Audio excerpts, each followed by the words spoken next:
Okay, well, I just wanted to give you a quick intro here to the puppets. I'm starting here with the puppet that we were modeling these after. This is actually from Sicily and from a puppet theater and somebody who has made these for generations. And so sort of thicker pieces here with some sort of thicker wire hanging together as hips, and then cloth as shoulders, and the string that will drive the puppet. And then these are modeled after the wooden head and face that was attached at the top of the puppet here.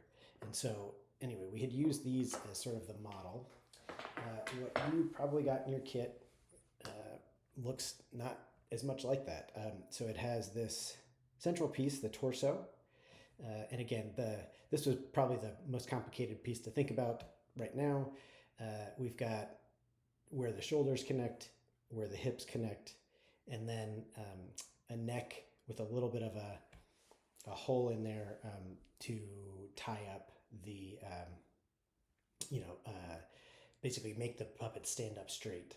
And so you should have, a bunch of these, and then for the arms and for the legs, you should have multiple pairs of those to go along with it, and ideally some 3D printed heads. So I'm going to show you a couple of them with a couple different parts on them. It really is meant to, sort of design on your own with what materials you have. This is one of the puppets.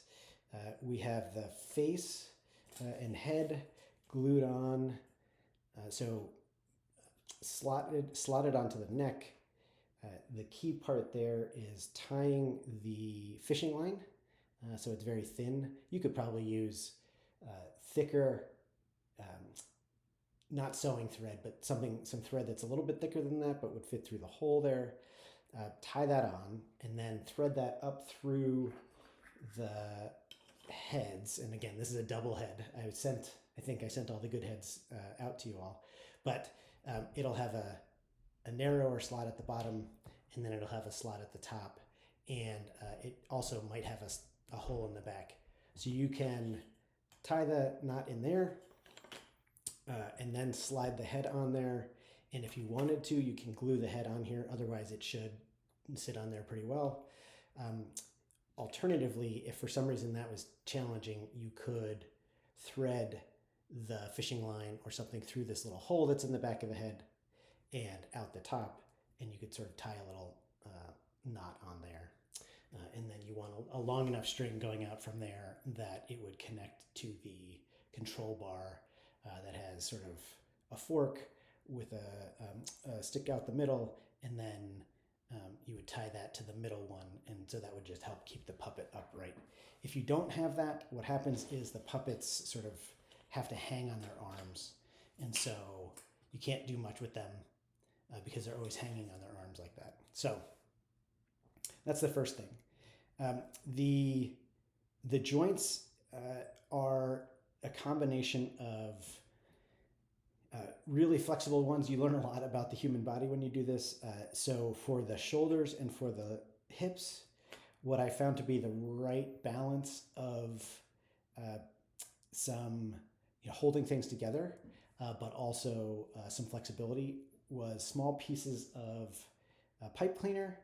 And basically all I did was cut maybe 4-inch pieces and slide them through. You can figure out, again, the order that you want. There's no right or wrong way to do it.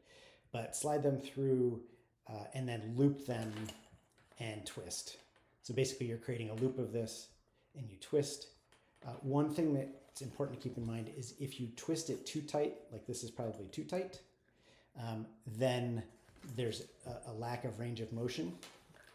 If you make it too loose, there's probably too much motion, but you'll want enough on there to allow it some flexibility without falling off and without making it so tight that the puppet can't move.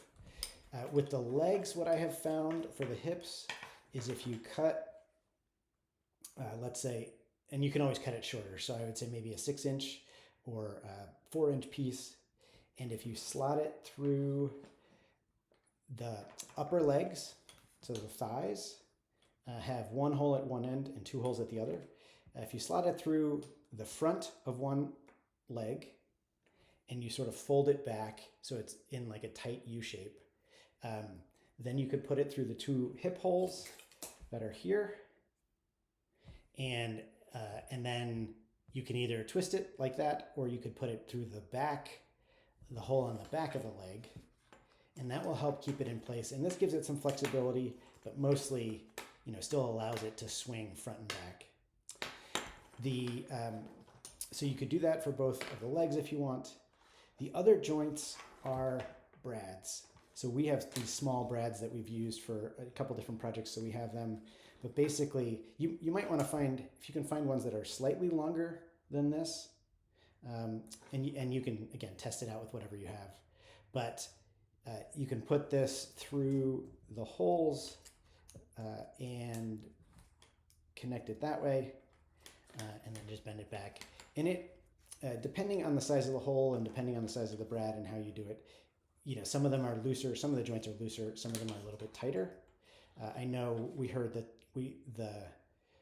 the kids in prior versions of working with the Opera in a Box they wanted their puppets to sit down. So that was one of the things that we tried to keep in mind, was we wanted flexibility at the joints there, at the hips, and then good flexibility at the knees. These will not stand up on their own. So if that's something that you want, we'll have to figure that out in the future. But basically, if you have brads for the knees, right, they can bend. Brads for the elbows, those can bend.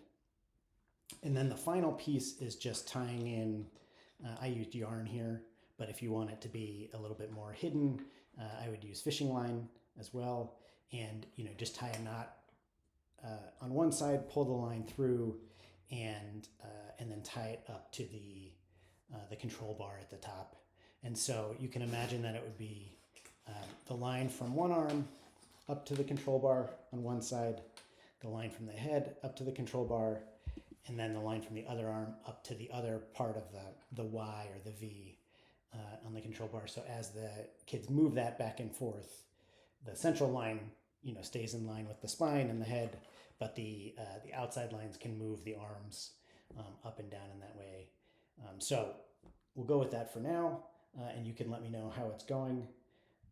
You can use string here or fishing line, and same here.